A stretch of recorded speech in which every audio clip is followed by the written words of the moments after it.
Ndugu wa Tanzania, naitwa Kanali Bernard Masala Mlunga, kaimu mkurugenzi wa habari na uhusiano, Jeshi la Ulinzi la Wananchi wa Tanzania. Jeshi la Ulinzi la Wananchi wa Tanzania linautaarifu umma wa Watanzania kuwa linaendelea kufuatilia kwa karibu na kutathmini hali ya ulinzi na usalama nchini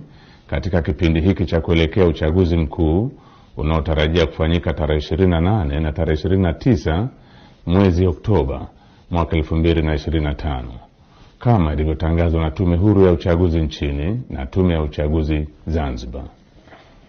Kwa ujumla, Jeshi la Ulinzi la Wananchi wa Tanzania linaridhishwa na hali ya usalama iliyopo nchini katika kipindi hiki ambacho vyama vya siasa vinaendesha kampeni zao kwa kuzingatia matakwa ya kisheria, kuheshimiana na kuvumiliana kunakooneshwa kupitia kwa wagombea wao wa ngazi za urais,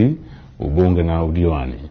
Jeshi la Ulinzi la Wananchi wa Tanzania linaviomba vyama vya siasa kuendeleza hali ya amani na utulivu wakati wote wa kampeni, kupiga kura na baada ya kupiga kura. Katika hatua nyingine,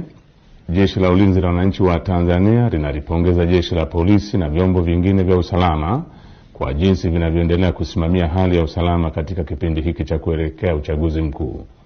Aidha, jeshi linawapongeza wananchi kwa kuendelea kutumia haki yao ya msingi ya kushiriki kwa amani na utulivu katika kusikiliza sera za vyama mbalimbali kupitia mikutano ya hadhara inayoendelea kufanywa na vyama vinavyoshiriki uchaguzi mkuu kwa ngazi mbalimbali ili kuwachagua viongozi watakaowaletea maendeleo.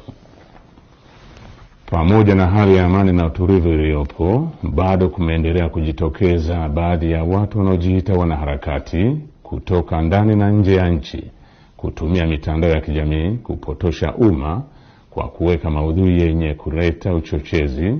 kwa kulihusisha Jeshi la Ulinzi la Wananchi wa Tanzania na siasa ili kutimiza azma yao ya uvunjifu wa amani.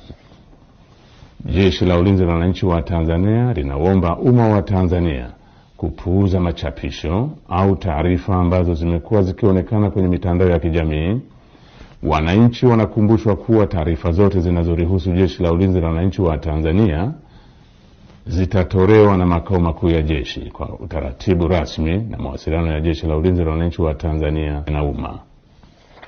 Jeshi la Ulinzi la Wananchi wa Tanzania likiwa sehemu ya vyombo vya ulinzi na usalama vyenye dhamana ya ulinzi nchini,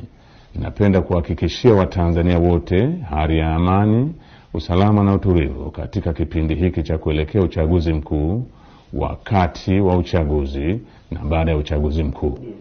Asanteni kwa kunisikiliza.